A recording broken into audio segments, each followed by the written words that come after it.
A ver, pensemos en la Argentina entre 1962 y 1972. Fue una década que funcionó como un rompecabezas político, uno de esos casi imposibles de armar. La pregunta central era, en apariencia, sencilla, pero la respuesta era complicadísima. ¿Cómo se puede gobernar un país si se prohíbe la participación del movimiento político más popular? Esta es la historia de 10 años de intentos fallidos, de gobiernos muy débiles y de la sombra constante del poder militar. Para entender bien este lío, vamos a seguir un camino bien claro. Primero, el experimento fallido de Frondizi. Después, vamos a ver el frágil gobierno de Ilia y el autoritarismo de la llamada Revolución Argentina. Luego, el estallido social que lo cambió todo, el Cordobazo. Y terminaremos viendo cómo, al final, el regreso de una figura del pasado se convirtió en la única salida posible. Empecemos a armar este rompecabezas. Bueno, nuestra historia arranca en 1962. El presidente era Arturo Frondizi, un hombre que vivía haciendo equilibrio. Y en ese equilibrio intenta una jugada súper arriesgada para tratar de estabilizar el país, dejar que el peronismo, aunque con limitaciones, volviera a jugar en la política. Y acá está la pregunta del millón. La pregunta que marcó a fuego toda la década. Cada gobierno que vino después, fuera civil o militar, se dio la cabeza contra esta misma pared. Es que al excluir al peronismo, que era el movimiento de masas más grande del país, se generaba una crisis de legitimidad que era, permanente. El momento clave fue este. Frondizi se la jugó y permitió que el peronismo se presentara en las elecciones para gobernadores. El resultado, una victoria peronista en provincias clave, como la de Buenos Aires. Para las Fuerzas Armadas, esto fue inaceptable. Aunque Frondizi intentó dar marcha atrás, interviniendo en las provincias, no alcanzó. El 29 de marzo de 1962 lo derrocaron. Y este evento dejó una regla no escrita que definiría la década. La democracia estaba permitida, sí, pero solo si el peronismo no ganaba. Después de la caída de Frondizi y un gobierno provisional muy corto, se busca una nueva salida con elecciones. Y así llega al poder Arturo Ilia, un médico radical de perfil bajo, muy respetado. Pero su gobierno nació con una debilidad de base, una especie de legalidad condicionada. El gobierno de Ilia, como les decía, nació débil, y estos números lo demuestran clarísimo. Ganó la presidencia con apenas el 25% de los votos. Y el segundo puesto no fue para otro candidato, fue para el voto en blanco, con un 19%. Esa fue la forma en que el peronismo, que tenía prohibido participar, protestó en las urnas. O sea, casi 1 de cada 5 votantes dejó en claro que no estaba de acuerdo. La fragilidad del nuevo gobierno era evidente desde el día 1. Y a esta debilidad política original se le sumó una campaña mediática en contra, que fue tremenda. Su personalidad tranquila, su estilo austero, fueron presentados como lentitud. La caricatura de la tortuga se volvió súper famosa y creó una imagen pública muy negativa, que la verdad no tenía mucho que ver con lo que su gobierno estaba haciendo. Pero, ojo, esa imagen de inactividad chocaba de frente con la realidad. El gobierno de Ilia impulsó leyes sociales súper importantes, como la del salario mínimo. Anuló contratos petroleros firmados por Frondizi que consideraba malos para el país. Y, algo histórico, llevó el presupuesto de educación a un pico del 23% del total. Era un gobierno con muchísima iniciativa, pero que estaba acorralado políticamente. Y otro de los frentes de conflicto para Ilia venía del propio peronismo. Ahí surgió una corriente llamada neoperonismo, con el sindicalista Augusto Bandor a la cabeza. La idea era simple pero explosiva: negociar y participar en la política, aunque eso significara desobedecer las órdenes que daba Perón desde su exilio en Madrid. Era, en pocas palabras, un intento de crear un peronismo sin Perón, lo que generaba unas tensiones internas gigantescas.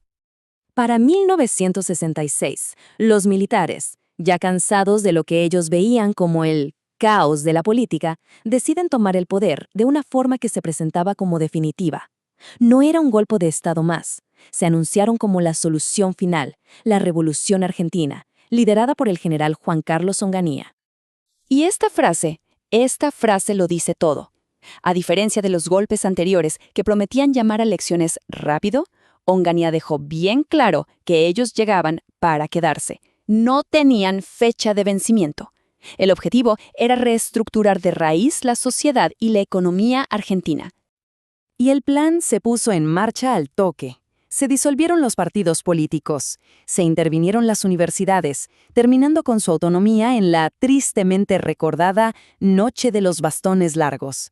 Se impuso una censura muy fuerte y un plan económico que, si bien logró controlar la inflación, perjudicó mucho a los trabajadores y a las empresas nacionales más chicas. El clima era de orden, sí, pero un orden impuesto a la fuerza. Pero claro, ese orden tan autoritario tenía un límite. En 1969, toda la tensión que se venía acumulando en la sociedad finalmente explotó, y el epicentro de ese terremoto social fue la ciudad de Córdoba. A ver, ¿cómo se llegó a esto? Todo empezó por un reclamo laboral muy concreto. Les quitaron el sábado inglés, que en la práctica era una rebaja de sueldo para los obreros. Esto generó protestas, obvio, pero el clima ya estaba muy caldeado. La muerte de estudiantes en represiones en otras ciudades como Corrientes y Rosario unió a los dos grandes grupos que estaban descontentos, los obreros industriales y los estudiantes universitarios. El 29 de mayo, lo que había empezado como una huelga se transformó en una verdadera batalla campal contra la policía. Por eso, el cordobazo fue mucho, pero mucho más que una protesta por salarios. Se convirtió en un levantamiento masivo contra todo el proyecto de la dictadura. Fue la prueba de que la sociedad no se iba a quedar de brazos cruzados aceptando el autoritarismo. Marcó el principio del fin para Onganía y su revolución sin plazos.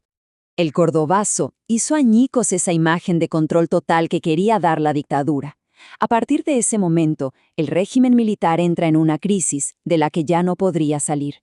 El problema ya no era cómo gobernar, sino cómo irse del poder sin que todo estallara. Esta línea de tiempo lo muestra perfecto. La dictadura que había prometido orden se volvió un caos interno. Onganía es reemplazado por Levingston, que a su vez es derrocado después de otra revuelta popular en Córdoba, el Viborazo. Finalmente, asume el general Lanusse con una sola misión: encontrar la forma de organizar la retirada. Y mientras los militares se debilitaban, los políticos hacen algo que hasta ese momento parecía imposible. Los enemigos de toda la vida, radicales y peronistas, se sientan en la misma mesa. Junto a otros partidos, firman la Hora del Pueblo, un acuerdo que le mandaba un mensaje clarísimo a la dictadura. La única salida es una elección libre y, sobre todo, sin proscripciones. La respuesta de Lanusse a toda esta presión fue el Gran Acuerdo Nacional, o GAN.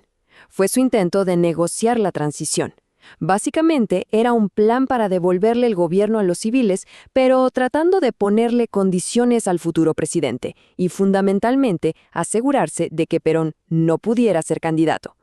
Pero la política ya tenía una fuerza imparable. El intento de Lanusse de controlar la salida fracasó. Y así pasó lo que simbólicamente cerró toda una época. El 17 de noviembre de 1972, después de casi 18 años de exilio, Juan Domingo Perón aterrizaba de nuevo en la Argentina. Y así se cerró el círculo. Lo que en 1962 fue la causa para derrocar a un presidente, la participación peronista, 10 años después, en 1972, se convertía en la única solución posible para la crisis. Todos los experimentos para gobernar sin el peronismo habían fracasado, dejando al país al borde del abismo. El regreso de Perón parecía la respuesta a una década de inestabilidad. Pero claro, la Argentina de 1972 no era la misma que la de 1955. Habían surgido nuevos actores, nuevas ideas y sobre todo una nueva violencia política. La pregunta que quedaba flotando en el aire era si la solución a los viejos problemas no terminaría abriendo la puerta a conflictos todavía más trágicos. Pero esa ya es otra historia.